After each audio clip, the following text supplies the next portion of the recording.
গ্যাসের চাপ। হ্যাঁ, আচ্ছা এবার এইখানে আমার গ্যাসের চাপ নেই, এখানে আমার আছে তরলের বাষ্প চাপ। হ্যাঁ, হেডিংতে তরলের বাষ্প চাপ, তরলের বাষ্প চাপ। হ্যাঁ,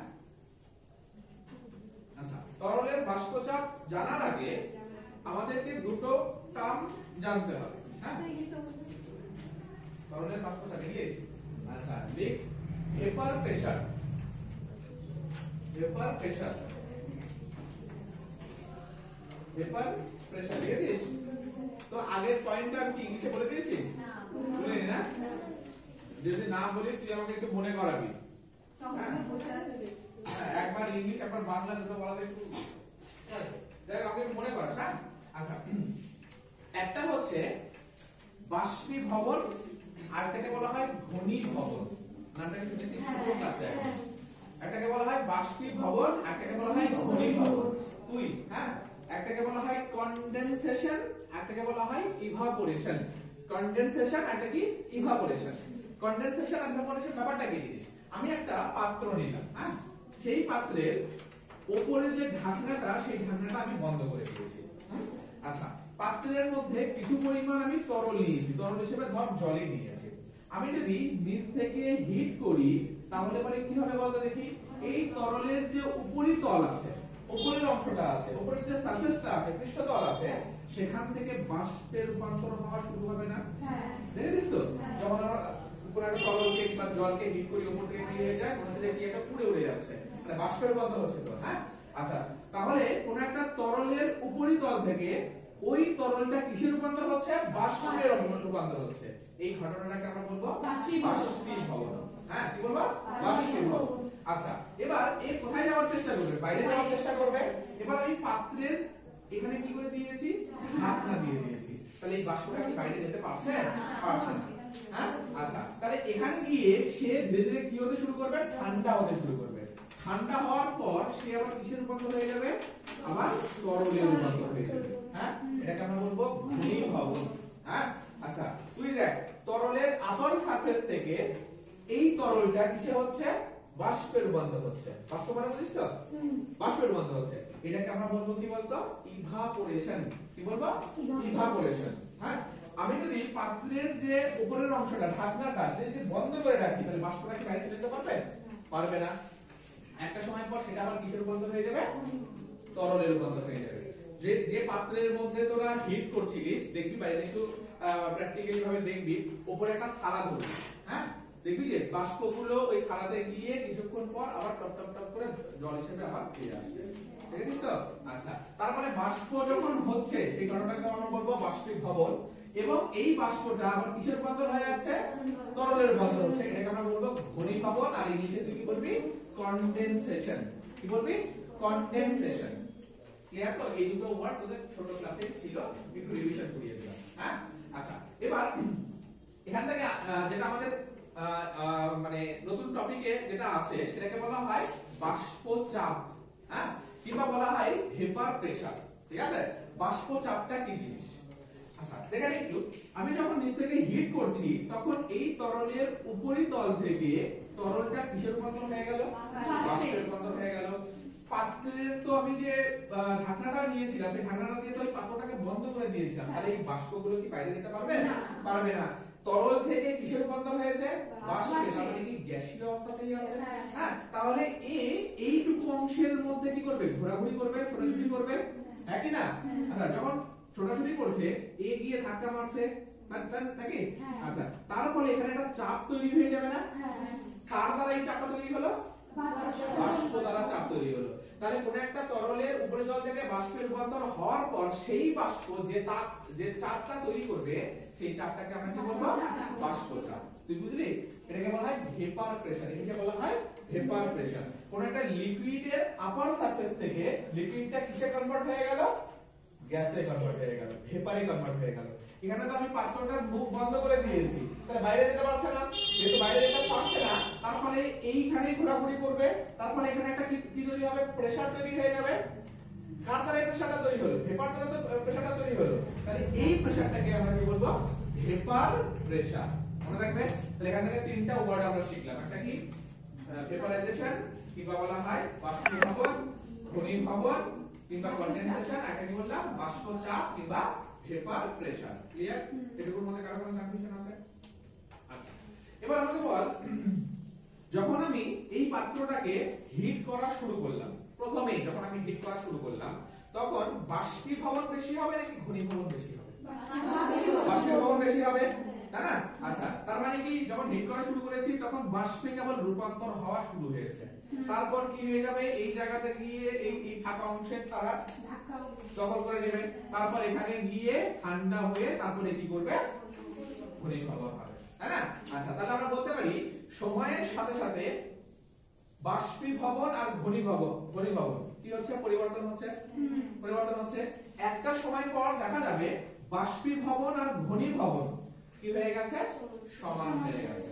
হ্যাঁ, ওই সময় এই বাষ্পের ফলে যে চাপ তৈরি হলো সেটাকে আমরা বলবো সম্পৃক্ত বাষ্পচাপ। কি বলবো?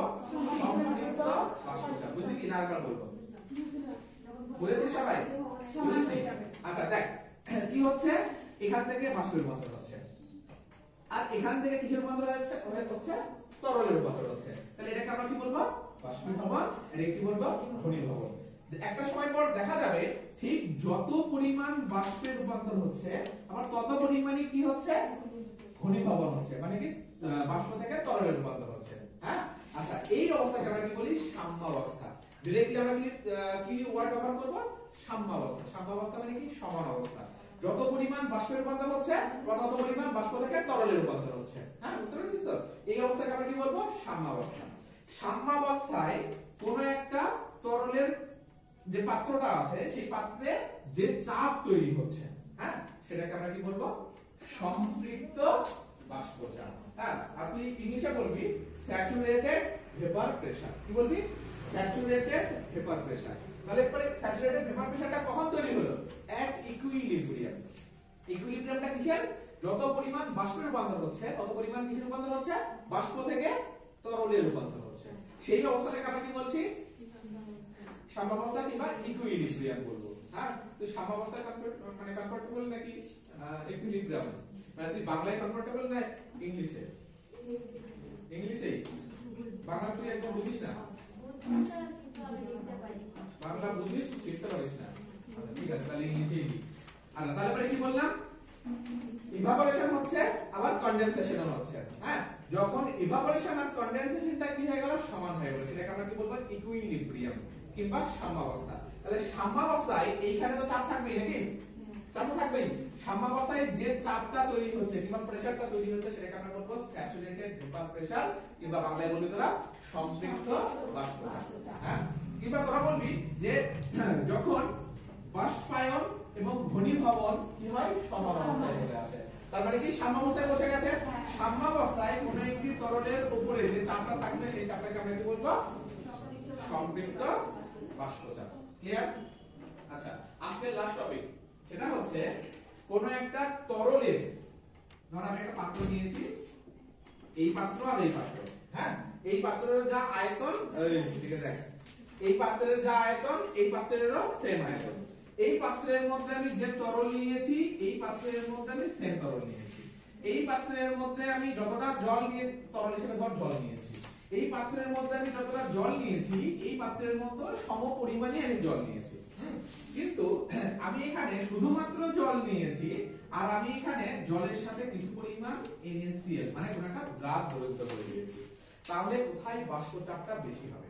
এখানে বাষ্পচাপটা বেশি হবে। এখানে বাষ্পচাপ বেশি না এখানে বাষ্পচাপ বেশি? প্রথমে বেশি। এটাকেও আমি 100 ডিগ্রি সেন্টিগ্রেড টেম্পারেচারে হিট করছি, এটাকেও আমি 100 ডিগ্রি সেন্টিগ্রেড টেম্পারেচারে হিট করছি। তাহলে কোথায় বাষ্পচাপ বেশি হবে? আচ্ছা, এখানে আমি শুধুমাত্র জল নিয়েছি আর এখানে আমি জলের সাথে NaCl নিয়েছি, লবণ নিয়েছি। এবার কোথায় বেশি হবে বাষ্পচাপ? সেকেন্ডটা। কেউ বলছি সেকেন্ডটাতে আর কেউ বলছি ফার্স্ট। এবার যারা সেকেন্ড বলছিস তারা আমাকে বল কেন সেকেন্ড, আর যারা ফার্স্ট বলছিস তারা বল কেন ফার্স্ট। ফার্স্ট কারণ এটা লবণ এটা শুধু আয়ন আছে আর এখানে আর কিছু করে না। কে আগে বল, কে বলবি? ফার্স্ট হতে শুধু জল আছে, হ্যাঁ, যেটা উষ্ণতা দেওয়া হচ্ছে শুধু জলটাতে এই হচ্ছে, আর NaCl আছে। তো লবণটাকে ভাঙতে আবার আচ্ছা ঠিক আছে, তারপর তোরা বললি সেকেন্ডটাতে, কেন সেকেন্ডটাতে তোর মনে হচ্ছে? এটা থেকে যে জল আছে লবণ আছে, তো লবণটা তো তাড়াতাড়ি ভেঙে যায় না, তাই? আচ্ছা দেখে নে। আচ্ছা তোদেরকে একটু আগে বললাম বাষ্পায়ন হয় কোথা থেকে? তোরা দেখে হয় বাষ্পায়ন উপরের তল থেকে, উপরের অংশ থেকে। এবার আমি কি বললাম বলতো, মাইক্রোস্কোপ দিয়ে এইটুকু অংশকে আমি জুম করে আঁকানোর চেষ্টা করছি। ধর জলের যে অণুগুলো আছে সেই জলের অণুগুলো এভাবে বড় বড় করে আঁকাচ্ছি, হ্যাঁ, তোদের বোঝার সুবিধা হবে, বড় বড় করে আঁকালাম, এটা উপরের তল, হ্যাঁ, এখানেও আমি আঁকানোর চেষ্টা করলাম বড় বড় করে। আচ্ছা কি করেছিলাম, এখানে শুধুমাত্র জল ছিল আর এখানে কি ছিল, জলের সাথে NaCl ছিল, হ্যাঁ, লবণ ছিল, হ্যাঁ। আচ্ছা জলের সাথে যদি আমি NaCl যুক্ত করে দিই তাহলে পরে ওখানে দ্রবীভূত হয়ে যাবে কি হবে না? হবে তো?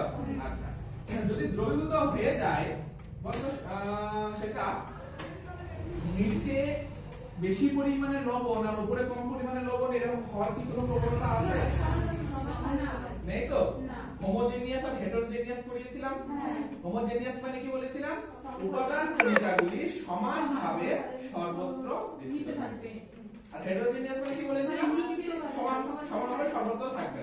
আচ্ছা আমি যদি জলের মধ্যে NaCl দেই তাহলে পরে এই লবণের কণা এখানে যতটা পরিমাণে আছে এখানেও ততটা থাকবে, একই না? আচ্ছা এবার যদি আমি পিওর জল নিই, নিচ থেকে যদি 100 ডিগ্রি সেন্টিগ্রেড টেম্পারেচারে হিট করি, 100 না, এটাকে 50 বার, 50 বার, এটা এখন আমি 50